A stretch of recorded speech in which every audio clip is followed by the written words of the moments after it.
This author continues. A study of prophecy irrevocably sets that understanding in cement, right? If you have a perspective, but you're not quite sure of the validity of it, right, then you need to take what's known as an epistemological study of your own perspective and start separating truth from error, right? Truth from fiction, truth from hearsay. That's what I mean by epistemological. The study on the sources of truth, the study on the validity of truth and what drives truth and what's reliable information and what's just fake news, right? How can you separate those two? So as you're studying prophecy, you have perspectives. The Bible's meant to help you take those perspectives and strengthen them if indeed, or correct them. Let's continue. On the sociopolitical scene, right? Because many people are driven by politics, what we might call the, not the historicist view, but maybe what we might call the political view of end times. I don't think it's called historicist view. Off the top of my head, I'm drawing a blank what the term is. But it's people who study prophecy with a view that, maybe I think it's called literalist view, where they're looking at they got the newspaper in one hand and the Bible in the other hand, and they're just watching events unfold in the news and in history, and they're taking the Bible and they're saying, well, that's fulfilled, that happened, that fulfilled, that's going to happen, and so for their perspective, the end time study is really or the end time prophecies found in the Bible are really a foretelling of what's taking place of a history of the earth, right? Not necessarily dealing with Israel as a people group, or primarily even dealing with the first and second comings of Yeshua, but instead it's just a look at, maybe it brings in the events of significant events that happened around the world. Like, for instance, some people view the destruction at 9/11 of the planes flying into the Twin Towers. I think that's foretold in prophecy,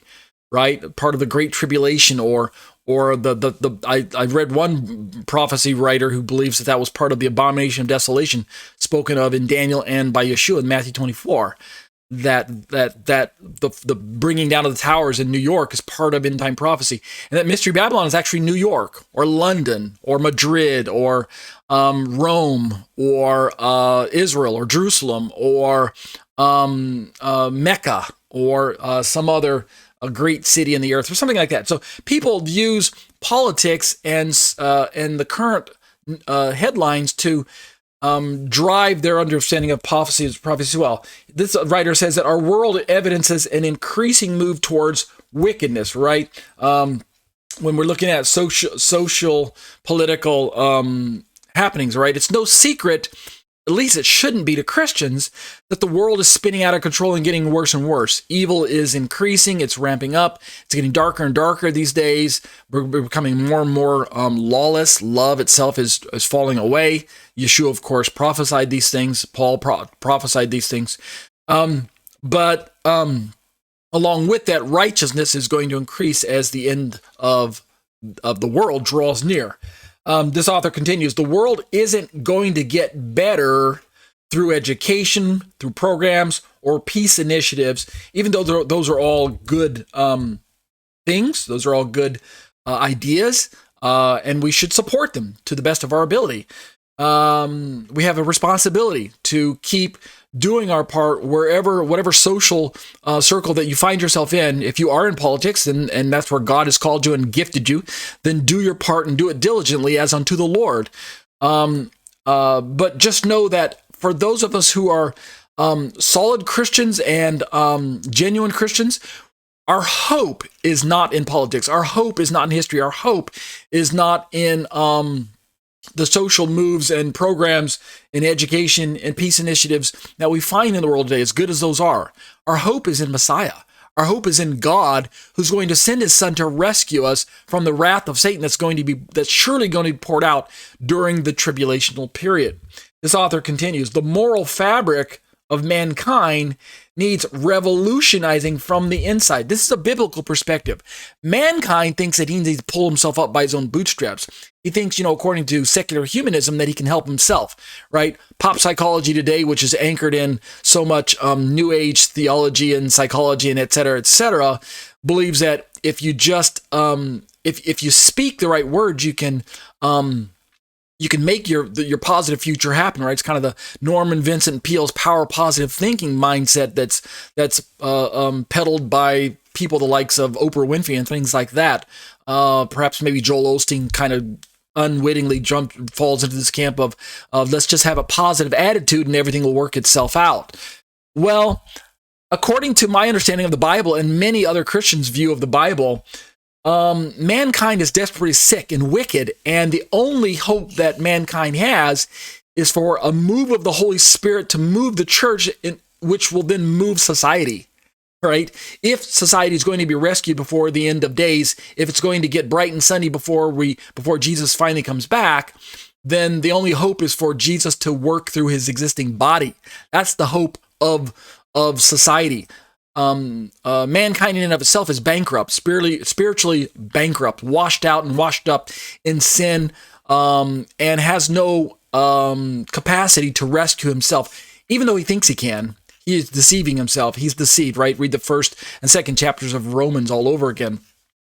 So the moral fabric of mankind needs revolutionizing from the inside. And so we're talking about a radical change, old man to new man. And as this author comments, Christ is the answer, to be sure. And every believer needs to focus on being salt and light, right? We're talking about our own witness here in the earth until Jesus comes back.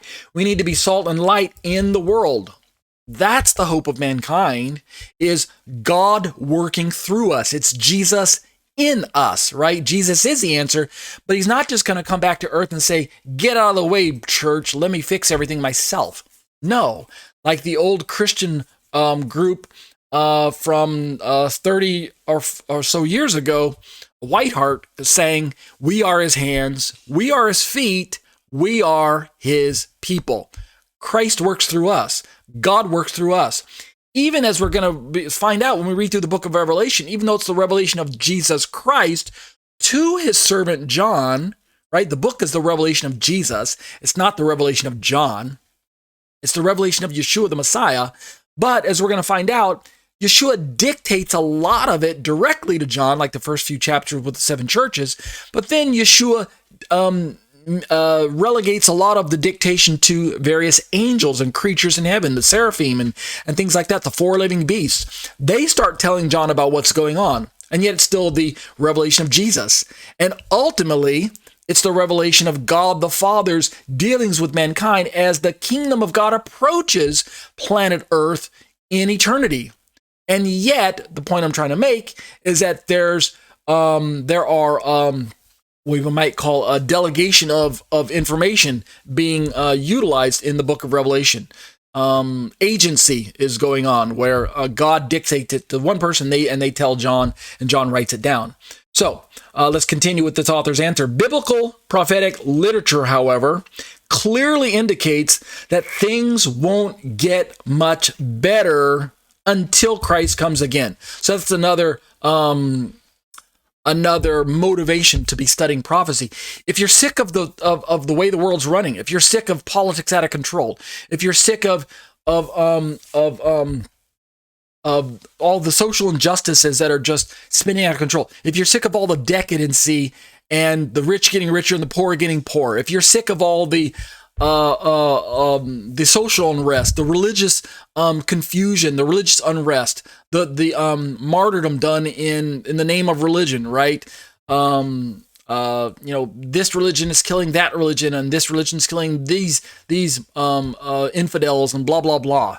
If you're sick of all the violence, if you're sick of all the holy wars, if you're sick of all the sickness and disease, right? We're not really in the middle of a pandemic anymore, but we still have the pandemic on our minds. If you're sick of all of that, right? If you're sick of working that 9 to 5 that's going nowhere, sit down and read the Bible, right? Sit down and have a conversation with Jesus and the Holy Spirit. God, your Father, has presented himself as your Father for a reason, right? In reality, the Bible declares that the world is not going to get better, despite what the other prophets might be telling you, despite what maybe whoever prophesied thousands of years ago. I can't remember what one of those chief prophets' names is. But the Bible is really the only true source of information that we can rely on. This author continues, right? We're talking about why study prophecy. This is a study on eschatology, a biblical study of end-time events. My name is Arab Lyman Hanavi, and we're working our way through just some of the initial topics. We're basically, as we look at my outline, we're basically on, here we go. We're basically on topic 1, Introduction to Eschatology, Why Study Prophecy. So we've got solagroup.org's blog pulled up, their website pulled up, and they're answering the question, why study prophecy? This author has to say, number 3, a study of prophecy will enable the believer to avoid being deceived should he enter into the last days. And as we're going to find out when we get to topics, as you're looking at my outline, bring up my outline again, we're going to see when we get to topics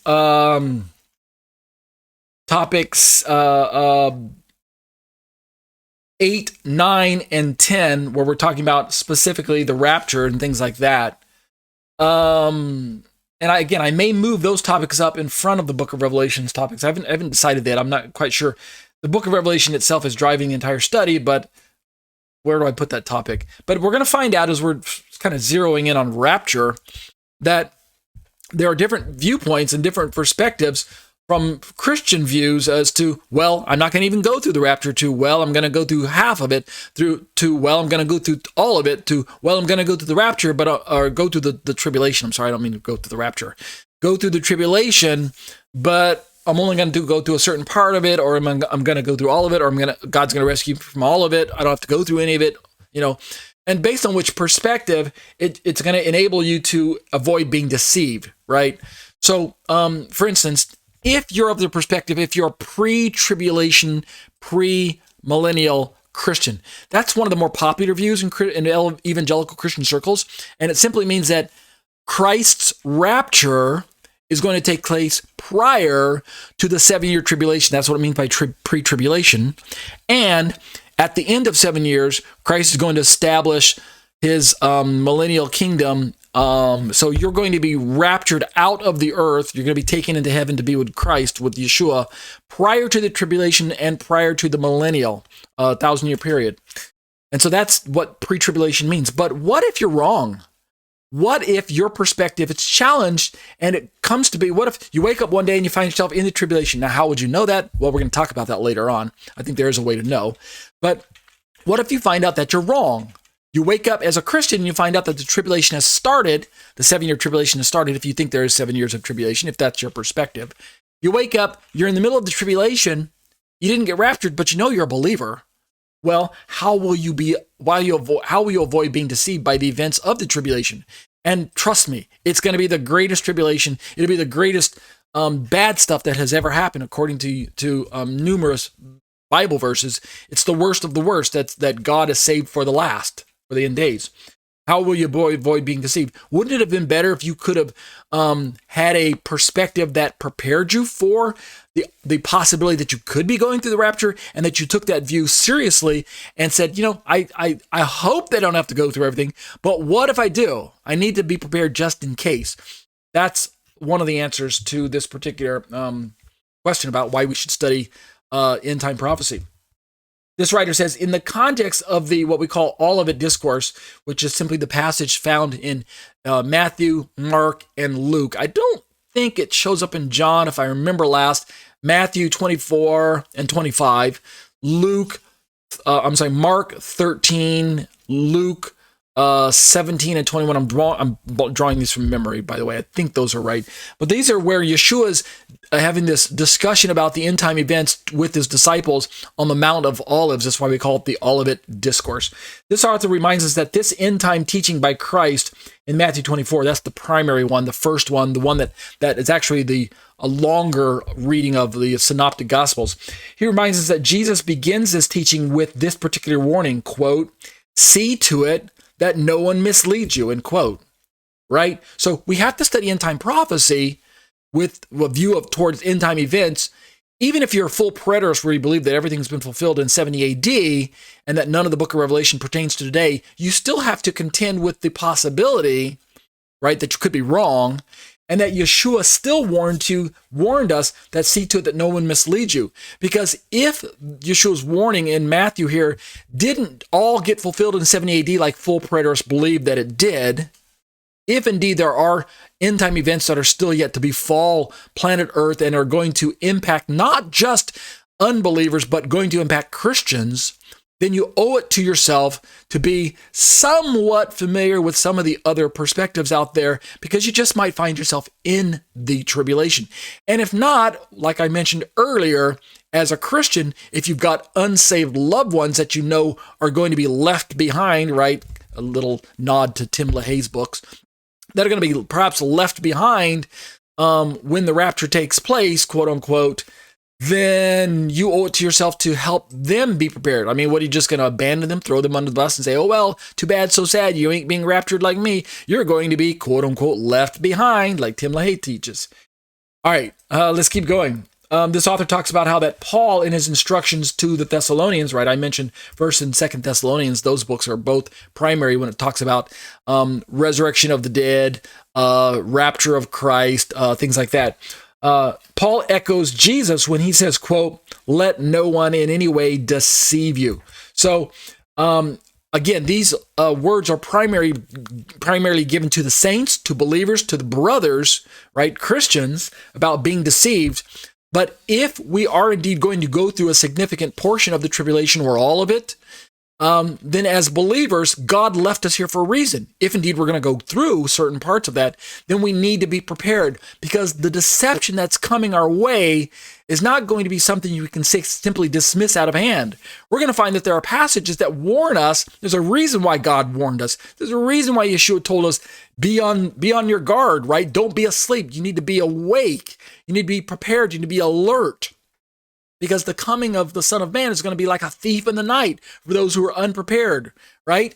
You're going to catch yourself off guard. And guess what? You're going to have to suffer innumerable hurts and casualties and destruction if you were better prepared. So this author continues. In the same chapter, speaking of Thessalonians, Paul explicitly says that in the last days, a blinding deception and delusion will prevail in the lives, right? He's speaking to Christians, in the lives of those who fall for Antichrist's lies. And we're talking about a central figure that, according to the futurist perspective, there will arise on planet Earth a world leader who's going to try to unite the world's problems and then solve them by himself with the help of his armies and his national coalitions and his own cabinet and his own ministers and experts. And he's going to try and bring us into what we might label a one world government, one world politics, one world religion, one world view towards what's going on. Ultimately, according to the Bible, he's going to reveal himself to be the devil incarnate, but because of his intense hatred for all that is God, thus his name Antichrist, and all that is messianic, all that is Christian, he's going to have this intense hatred and persecution for Christians, for Jews, for the people of the Bible, for the people of the covenants, for anyone who would oppose his own agendas. And so, for that sake alone, Paul has to warn us that there's this great and blinding deception and a delusion that's going to be coming upon the whole world for those who are unprepared, for those who are pseudo-Christians, for those who are Christian in name only, for those who are a part of what we might call the decaying church, for those who are part of the backsliding church, to use an old Christian term, right? Backsliding Christians, carnal Christians, those who are watered down Christians, the church who is in moral decay, the church who's in compromise, the church who has no true love for their first love, Jesus. Are they even Christian at all, right? They go to church, they read their Bible every now and then, they throw a nickel or a dime into the offering plate and think they've done God a favor. Those types of Christians, right? A blinding deception is going to come upon the world, according to Paul. And so we need to be prepared if you're one of those types of Christians, certainly. But also, if you know one of those types of Christians, you need to be prepared so that you can prepare them, help them get prepared. All right, let's keep going. We've got about 15 minutes or 20 minutes left in this part of our study. And let me see how far it goes. 4, 5, 6. Okay, we're almost done. We're at least the halfway point for this first section. And if I just read through it, I think I can finish it. We're asking the question, why study prophecy? And with a view towards end-time prophecy. When I say study prophecy, there are prophecies about the first coming of Yeshua that historically have been fulfilled. So we would call that now fulfilled prophecy, right? And it is good to study first coming prophecy about the coming of Messiah, especially if you're going to be witnessing to unsaved Jews and trying to convince them of who Jesus is, who the Messiah of their scriptures is. You then do want to have an intense focus on first coming prophecy, first coming of Messiah prophecy.